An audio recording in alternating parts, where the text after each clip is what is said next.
segundos, 63%. 3 milhões e meio? 3 milhões e meio. Mas olha que loucura. Isso aqui fala que usa exclusivamente cartão pessoal. Só que tem um número muito maior que mistura ainda.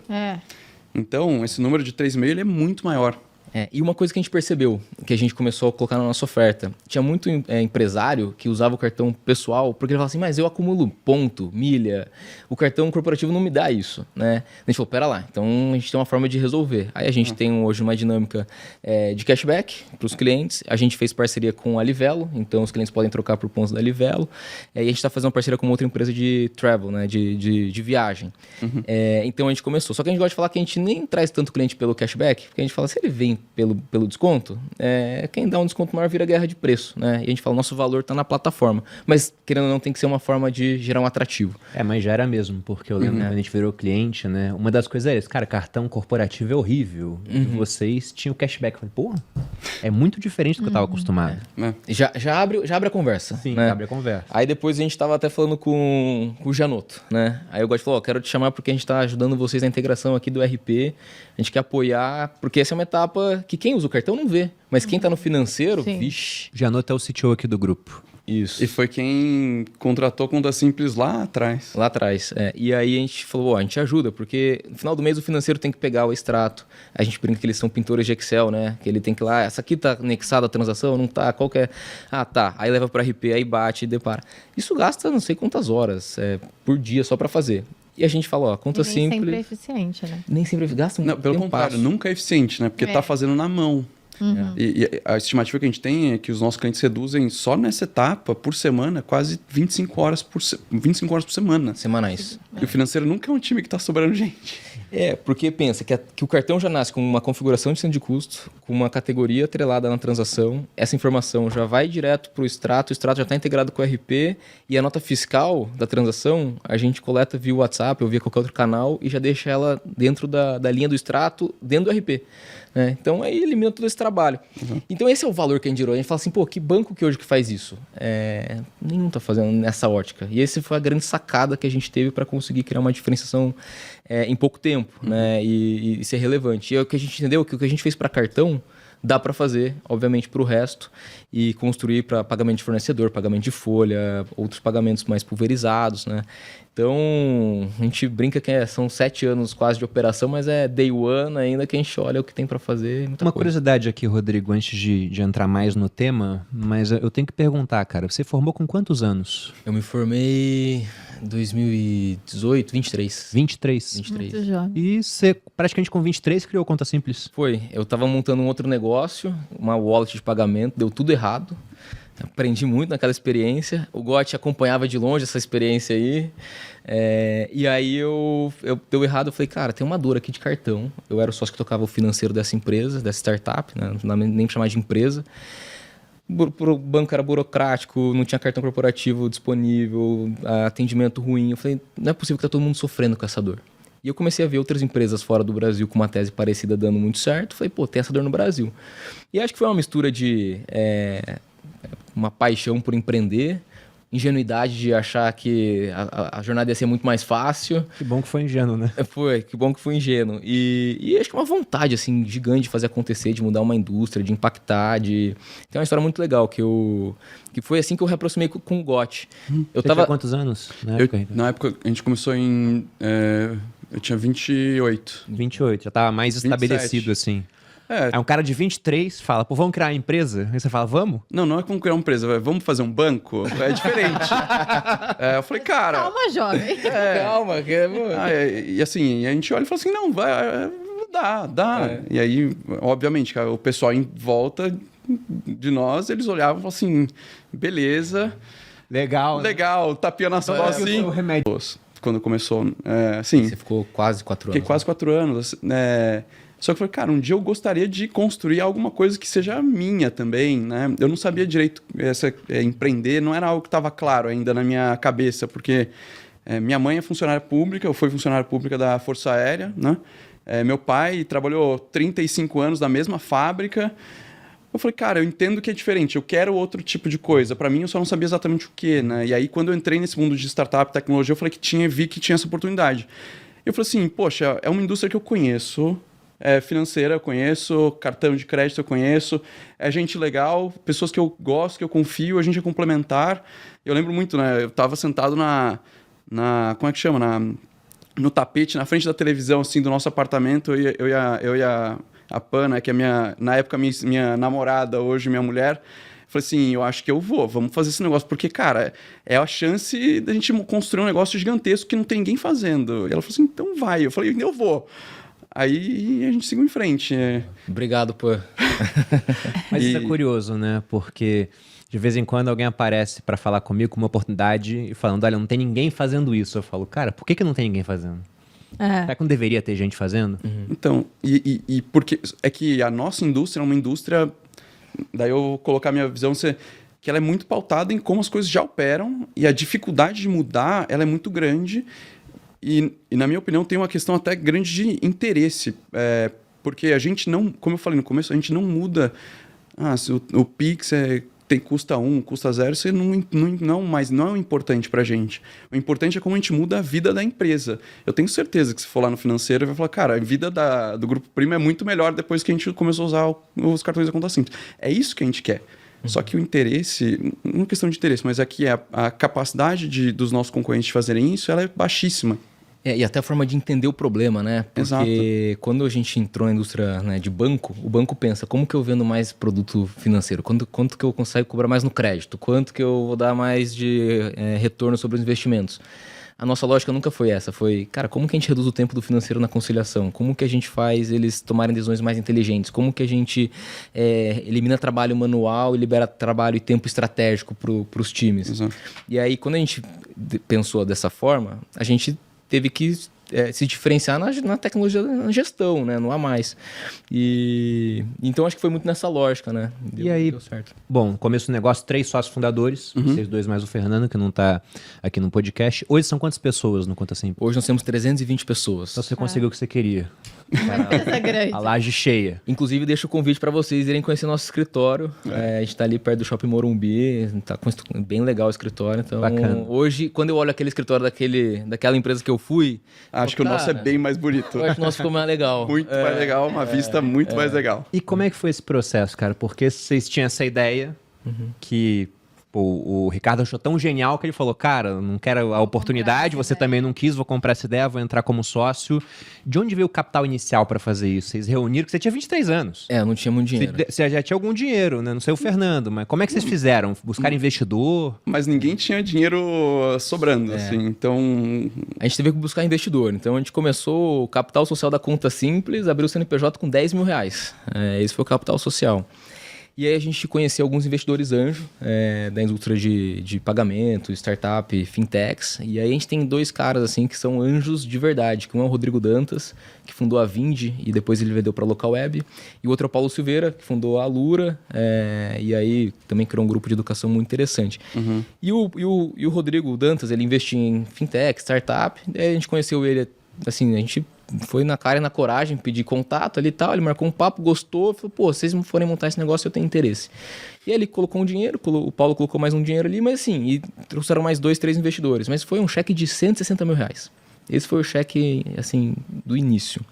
Daí a gente pegou... Quanto da empresa? Ali a gente pegou um valor de R$1 milhão.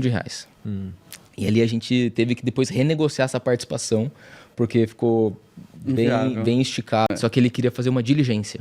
E ele começou a fazer uma diligência. Dezembro de 2019. Dezembro de 19. Dezembro de 19. Aí para tudo, né, quando acontece isso, Não. né? Não, é que vai demorar, mas o que vem em 2020? Pandemia. Pandemia. Exato. E aí a gente fez a diligência.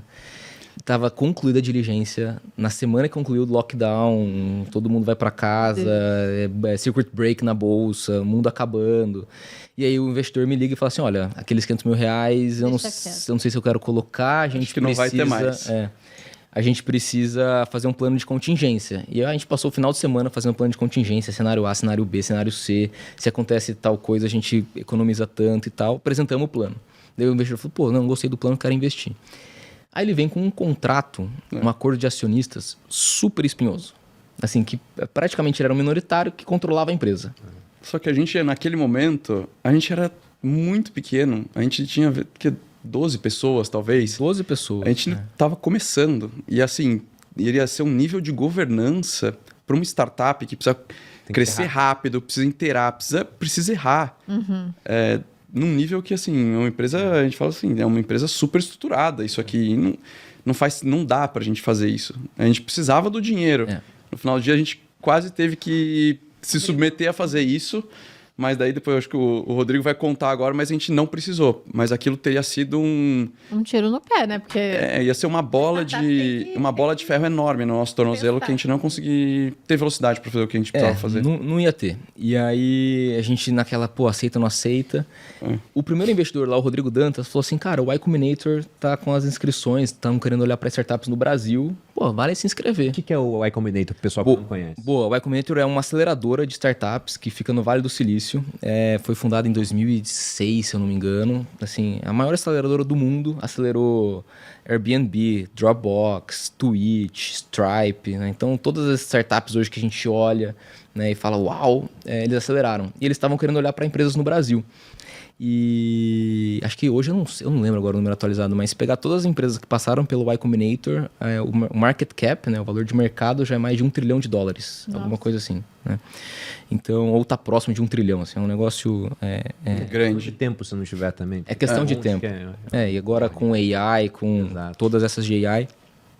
Eu falei, cara, o Y Combinator quer olhar pro Brasil, a gente aqui que tomou 80 nãos de investidor que, cara, assim, beleza, são bons investidores, mas não tem comparação. Esses caras não vai passar. Não, a gente não vai passar. A gente não. Aqui no Brasil ainda, que a gente via pouco track record de empresas brasileiras passando e sendo aprovadas e fazendo o processo, que a gente falou, cara, acho que não faz nem sentido a gente aprovar. Gastar tempo com isso. Mas isso não impediu da gente ir lá, fazer uma boa application, se dedicar.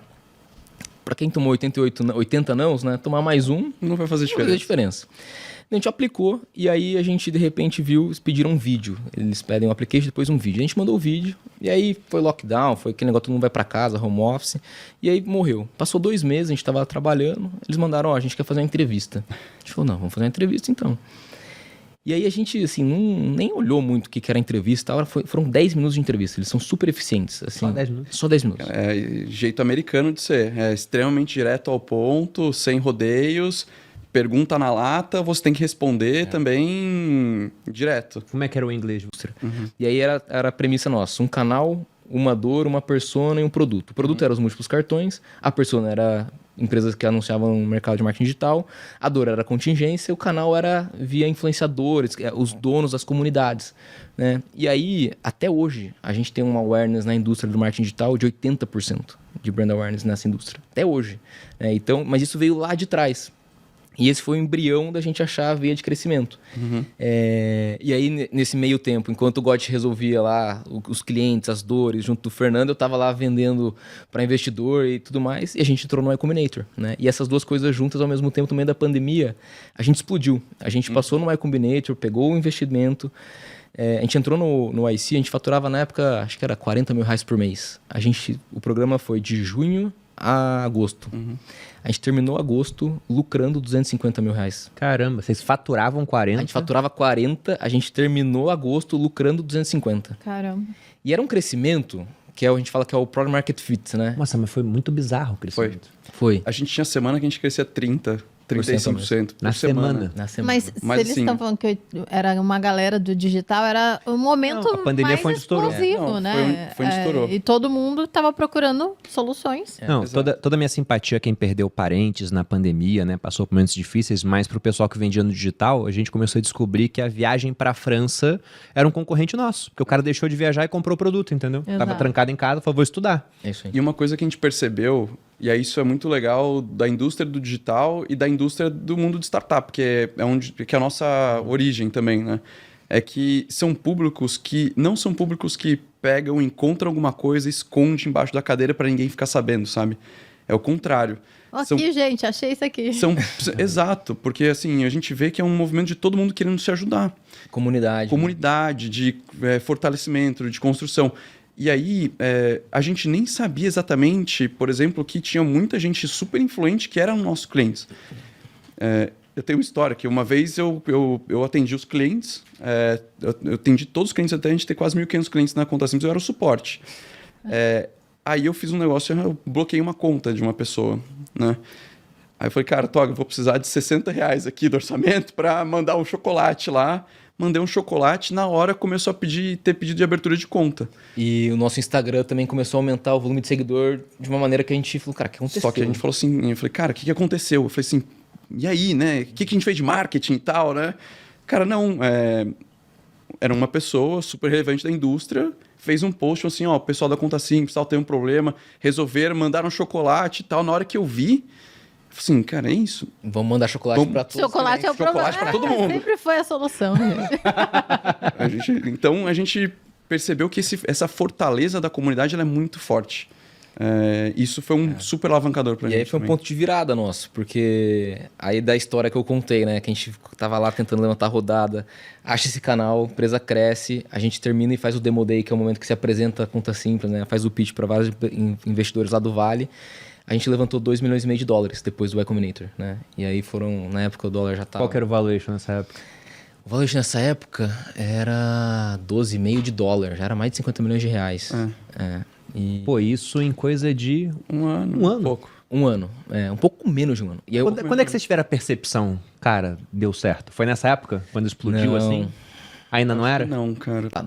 A gente sempre pegou o capital e falou assim, o que a gente faz para essa empresa continuar dobrando de tamanho ano contra ano? Qual que é a próxima vertical de negócio que a gente tem que abrir? Como que a gente atende melhor os clientes? Qual que é o próximo perfil de cliente que a gente quer atender? Então, quando a gente olha hoje, a nossa tese a gente ainda tem um mercado grande para capturar em cartão corporativo. Então, a gente olha e fala assim, cara, a gente quer capturar uns 5%, 10% de market share em cartão nos próximos anos. Só que a gente quer replicar e trazer todo o arsenal que a gente já se consolidou em cartão com tecnologia de gestão para outros instrumentos de pagamento corporativo. Então, pagamento de fornecedor, pagamento de folha. E aí, quando a gente olha para isso, a gente fala assim, cara, a gente ainda é um grãozinho assim, de areia na praia de Copacabana de um mercado super grande. E aí, o mais legal é que a empresa gera caixa, a gente não depende hoje de investir de rodada para sobreviver, a empresa tem margem saudável. Então, a discussão é como que a gente vai acelerar o ganho de market share nesses métodos de pagamento, nesses potes de pagamento que a indústria tem, né? E aí, como que a gente agora, muito importante, acelera a nossa inovação com inteligência artificial. Sim. Porque a nossa tese de gestão de despesa, a velocidade que a gente hoje está conseguindo construir recursos, features, coisas que podem ajudar o dia a dia de um financeiro, com AI, nossa, acelerou muito. O que a gente levava, 3 meses, 6 meses, hoje a gente em 2 semanas consegue resolver. Então a velocidade de desenvolvimento e de inovação é um negócio que, assim, tá absurdo. E tá muito legal essa trajetória, porque é meio que abrir um campo novo de como inovar e como construir, como criar, né?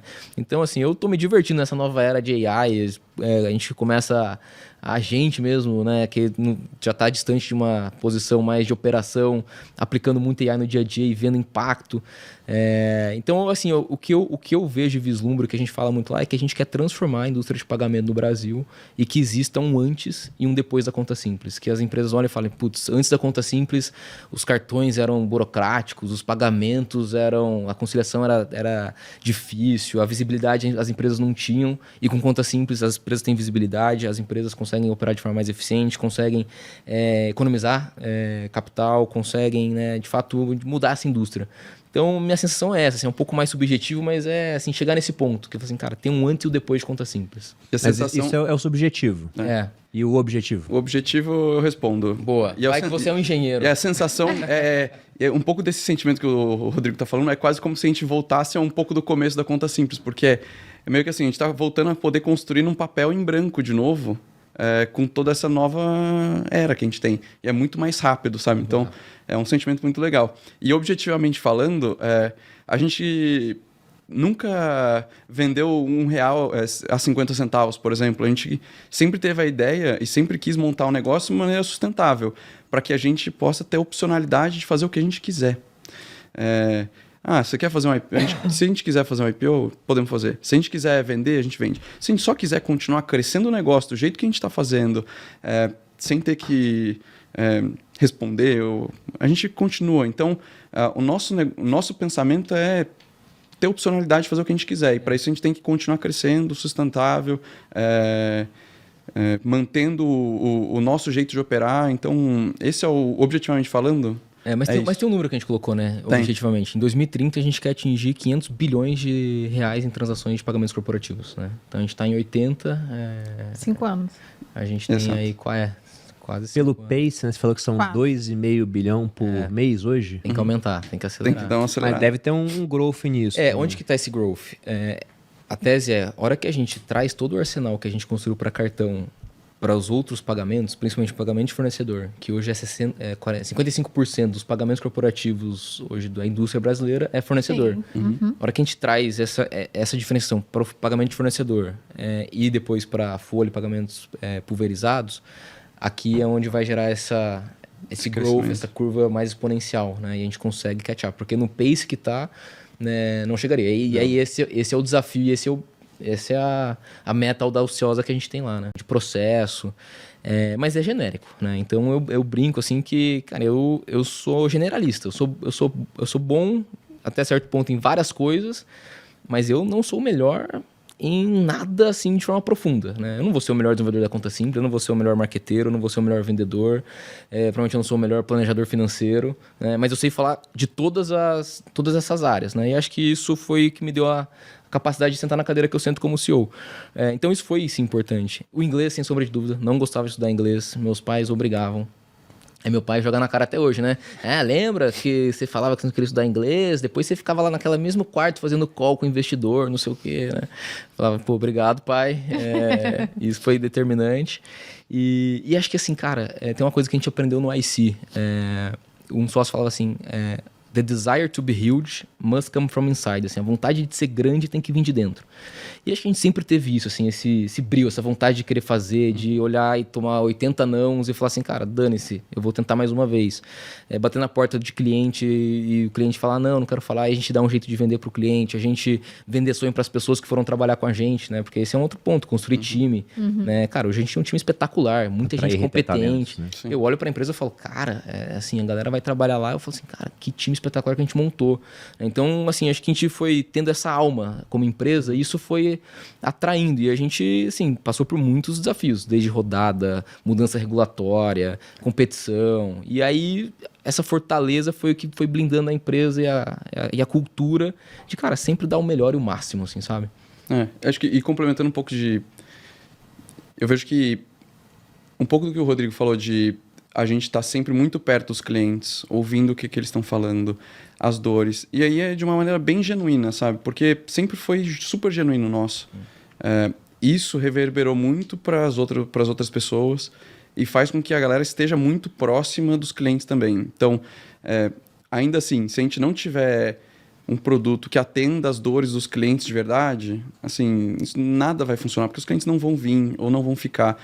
Então, trazendo um pouco mais para o tático, né? Essa conexão de produto com o cliente ela é fundamental. Porque se a gente começa a não atender os clientes ou não resolver as dores deles, daí tem a frase do Sam Walton, né? Basicamente, ele pode demitir... Tá na parede do escritório. O cliente pode demitir todo mundo só indo comprar no concorrente. Então, se a gente não é fanático com esse negócio, basicamente, assim, é a receita para começar a dar errado, sabe? Tirar o olho da bola vai fazer com que a gente erre. Levantamos rodada. Agora a empresa passou no E-Combinator, agora deu certo. Cara, receita para dar errado. A gente, assim, day one todo dia, a gente tem que pensar como atender melhor o cliente, qual a próxima solução, como que a gente se diferencia. E a gente tem 5 pilares, né? Um é cliente em primeiro lugar. Nossa cultura, cliente em primeiro lugar é um. O outro somos um time que joga junto. A gente sempre buscou ter uma estrutura de time de alta performance. E a gente fala, cara, aqui não é família. Aqui a gente não é a conta assim, é uma família feliz. Não é a família. Família tem cargo vitalício, família protege, família não põe problema na mesa. Cara, a gente tem que pôr problema na mesa, aqui a gente não tem que se proteger de ninguém, a gente tem que estar com a cara e coragem e tratar dos problemas. E não tem cargo vitalício. Eu estou como CEO, mas eu não sou para sempre o CEO, eu estou. Até que se eu não desempenhar essa função, talvez tenha que alguém vir desempenhar. Né? A mesma coisa o Gotti, a mesma coisa todas as outras pessoas. Então, cara, time que joga junto tem essa dinâmica de, cara, a gente é um time de alta performance. E a gente gosta muito de trazer exemplos, né, do mundo militar, né? Então, admiro muito o mundo militar e o mundo do esporte. Esses dois, assim, pra gente, são mundos que a gente usa muito para fazer essas analogias. O segundo, o terceiro pilar, se não sabe, vai atrás. Mulher, assim, no dia, o tempo inteiro, né? A semana inteira. E a gente... Não dá pra não ser uma pessoa Não dá pra ser, agradável. não dá pra gente não se gostar, né? Porque senão não vai, né? Todos somos padrinhos de casamento entre a gente, então não tem como. Então a gente tem essa relação. A segunda relação... Uma pergunta sobre isso. Mas já era antes ou foi uma amizade que surgiu no decorrer, entendeu? Vocês eram Surgiu no conhecidos? decorrer. A gente era conhecido, conheci ele lá na Estônia, mas a gente não tinha... E o Fernando também? O Fernando também, mesma coisa. Tá, só porque o pessoal tem essa ilusão de que não vou criar negócio com meu amigo, então. E na verdade não era que vocês eram amigos. Não. Vocês tinham uma afinidade, se conheciam e ficaram muito amigos depois de criar um negócio. Exatamente, a gente ficou amigos, mas a gente não Eu e era. minha sócia. E habilidades complementares, né, também. Então, depois a gente tem uma outra relação que a gente gosta muito de falar, que daí é a relação de sociedade, né? Que é sociedade de donos do negócio, né? Então, é onde a gente senta e fala qual que é o melhor, qual que é o direcionamento para a empresa, para o negócio. Aí a gente Rodada. discute rodada. Vai fazer rodada ou não vai. A gente também tem programa de stock option. Cara, quem que vai entrar no programa, quem não vai. É uma discussão de sócio. Discussão de sócio. E aí o terceiro é de executivos, né? Porque no final do dia a gente também tem as cadeiras que a gente tem. Então o Rodrigo é o meu líder executivo, né? Então a gente tem essas conversas. E o que eu gosto muito é que quando a gente tem quando a gente vai falar, e aí estamos nós três, a gente vem e fala assim, olha, agora é papo de sócio. Então a gente tira o chapéu de executivo, coloca o papel de sócio. E a gente fala do que a gente tem que falar. Aí a gente fala, agora é um papo de executivo, tira o papel de sócio, papo de amigo. Precisamos Então, a gente consegue separar muito bem essa relação, porque é uma das coisas que a gente vê que dá muito problema em empresa. Misturar essas relações, essas relações. E eu acho que a gente conseguiu fazer isso, cara, da melhor maneira, que é assim, no convívio. A gente não precisou ter um contrato para falar assim, como sócio é isso, como executivo é isso. Não. Às vezes eu chego e falo assim, cara, eu preciso ter uma conversa, mas agora é o Rodrigo CEO e a gente precisa tomar essa decisão. Potencialmente, talvez não seja a decisão que você gosta ou concorda, me dá a sua visão, se tem uma opinião contrária, mas a conversa aqui é executivo, né? E, cara, sempre deu muito certo e assim, tem dado e essa complementariedade também de skills diferentes ajuda demais, né? Então, ajuda demais em outros ângulos de visão. E o combinado sempre é o que é o mais importante para o negócio. Depois a gente vai cascateando a área, macro área, até chegar no indivíduo, né? Então, sempre colocamos o que é mais importante para o negócio na frente. Exatamente. Vocês acham que o fato de ter tido acesso a investidores que já tinham uma experiência na área, isso também contou bastante? Tipo, ter mentores? Muito, muito. Com certeza. A gente teve muito investidor que é profissão investidor, que falou não. E os investidores, a maioria que falou sim, eram empreendedores, que se tornaram investidores. Cara, então a gente chega lá com um desafio e fala assim, cara, estamos com esse problema de canal, o negócio não está escalando da forma que a gente imaginava, a gente está repensando em mudar o perfil de time, estamos pensando isso. Aí o cara fala assim, porra, eu vivi isso, fiz assim, assado, pensa assim, pensa assado. O investidor, que ele é profissão investidor e nunca esteve numa cadeira de operação... Não quer nem saber de você. Ele nem quer saber e às vezes ele vai vir com um playbook que ele leu, ou que ele viu um artigo, viu um vídeo no YouTube, leu um artigo... que o artigo conta só o lado bom. O papel aceita tudo. O papel aceita tudo. E a gente fala, puta, mas daí não é o melhor conselho. E acho que no final os investidores que entraram eram majoritariamente empreendedores. Sim. Tanto os fundos eram pessoas que estavam tocando fundo, mas que tinham empreendido, né? Então... E o que eu gosto muito é que, primeiro, tem algumas pessoas que eram ídolos nossos, né? Então, que a gente olhava assim, poxa, né? E hoje eles são nossos sócios.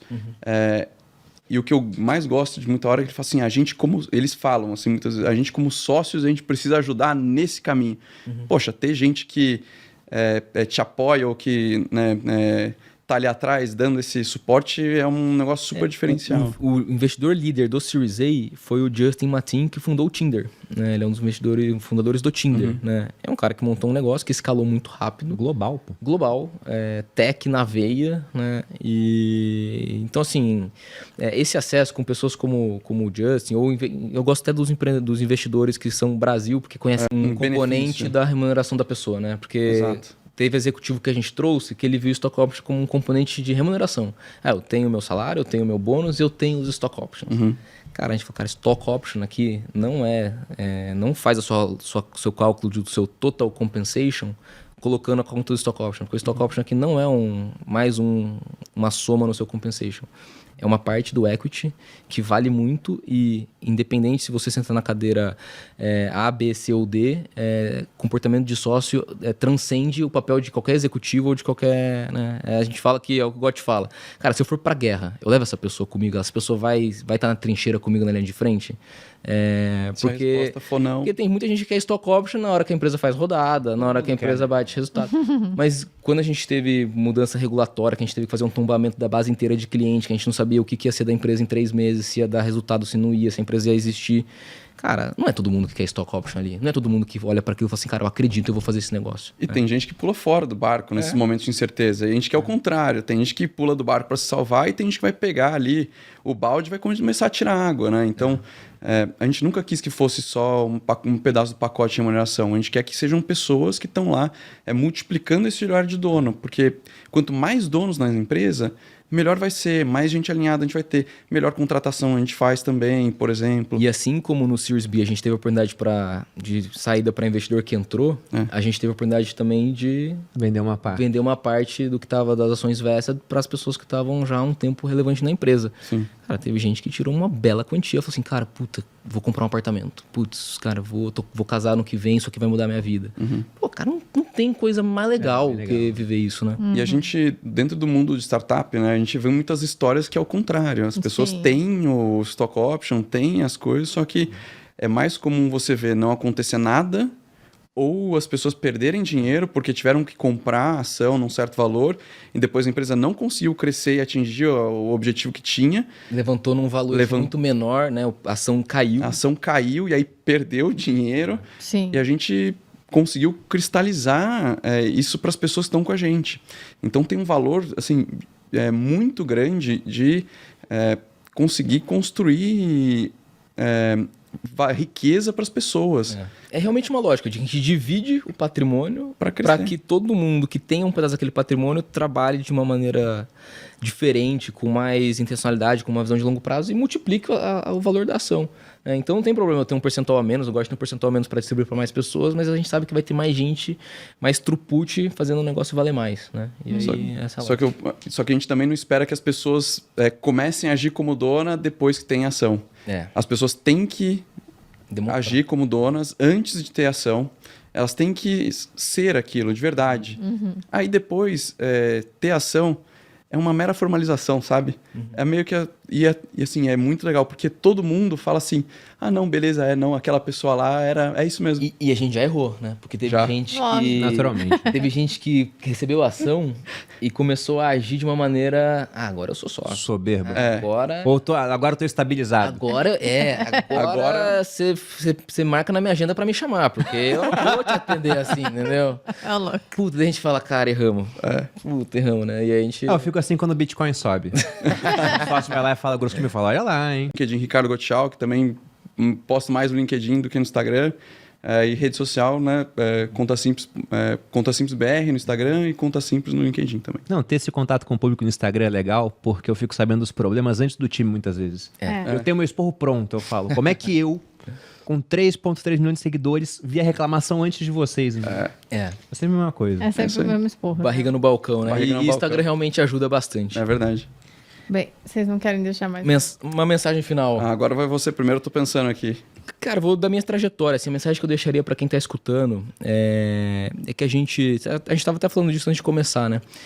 Na minha visão, a gente superestima o que a gente pode fazer no curto prazo, mas a gente subestima o que a gente pode fazer no longo prazo. E às vezes as pessoas querem resultado imediato. As pessoas querem... Eu quero ter uma startup de sucesso, eu quero levantar dinheiro com fundo do Vale do Silício, eu quero ser uma startup referência no mercado. Cara, minha trajetória empreendedora não começou com a Conta Simples, começou 5 anos antes. Então demorou 7 anos, né, pra isso acontecer. Então... E você foi o que foi rápido. E foi rápido, né? Então, pra quem quer empreender, pra quem tá empreendendo, pra quem ainda tá naquela trajetória de, putz, eu ainda não atingi o sucesso que eu espero, que eu quero, cara, não subestime o trabalho duro todo dia. Eu acho que essa é a mensagem que eu queria deixar. Perfeito. E no meu, eu vou falando de cliente, porque é o meu negócio, né? Nenhuma empresa existe se não tiver cliente, né? Então, se não tem cliente, não existe empresa.